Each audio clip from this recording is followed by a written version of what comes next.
নমস্কার বন্ধুরা, আমিও বাঙালি রান্নাঘরের তরফ থেকে সকলকে স্বাগত জানিয়ে আবার একটা রেসিপি আপনাদের আজকে শেয়ার করতে চলেছি। সেটা হচ্ছে ডিমের কারি।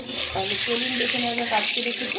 ওভেনে একটা কড়াই বসিয়ে তাতে দিয়ে দিয়েছি বেশ কিছুটা পরিমাণে তেল। তেলটা গরম হয়ে যাওয়ার পর দিয়ে দিলাম কিছুটা পরিমাণে হলুদ গুঁড়ো, তারপরে দিয়ে দিলাম সামান্য পরিমাণে লবণ। আর এদিকে কিন্তু আমি ডিমগুলো সিদ্ধ করে খোসা ছাড়িয়ে নিয়েছি। এবার একটু ডিমের মধ্যে খুন্তির মাধ্যমে কেটে নিচ্ছি যাতে ডিমটা ছিটে না আসে। ফাইনালি আমি এবার ডিমটা ভেজে নেব।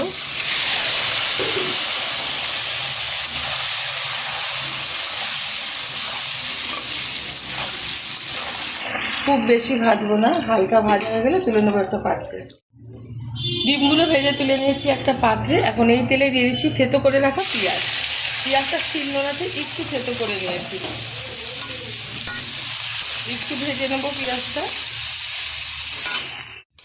পেঁয়াজটা কিন্তু হালকাভাবে ভেজে নিয়েছি। এখন দিয়ে দেবো এর মধ্যে 1 চামচ হলুদ গুঁড়ো, দিয়ে দিচ্ছি পরিমাণ মতো লবণ, দিয়ে দেবো বেটে রাখা মশলা। এখানে মিক্সিতে বেটে নিচ্ছি পরিমাণ মতো জল দিয়ে, আদা রসুন লঙ্কা জিরে একসাথে। একটু মশলা ধোয়া জল দিয়ে দিচ্ছি, যেহেতু অনেকটা পরিমাণে মশলা লেগে আছে। এবার খুব ভালোভাবে এটা কষিয়ে নিচ্ছি।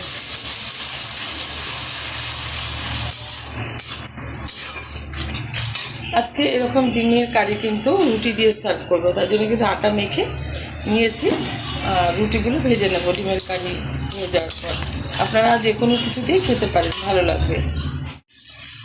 খুব ভালোভাবে কিন্তু মশলাটা কষানো হয়ে গেছে। এখন দিয়ে দেবো পরিমাণ মতো জল। খুব বেশি কিন্তু জল দেবো না, যেহেতু ডিমের কারি সেই কারণে অল্প পরিমাণে জল ব্যবহার করলাম। এবার দিয়ে দিচ্ছি ভেজে রাখা ডিম।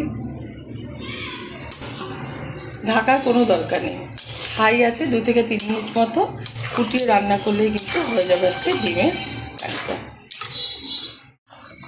2.5 মিনিট মতো আমি এটা ফুটিয়ে নিয়েছি, হাই আছে। ডিমের কারিটা কিন্তু হয়ে গেছে। নামিয়ে গরম গরম রুটির সাথে সার্ভ করবো। আপনারা অবশ্যই ট্রাই করবেন, আশা করি ভীষণ ভালো লাগবে।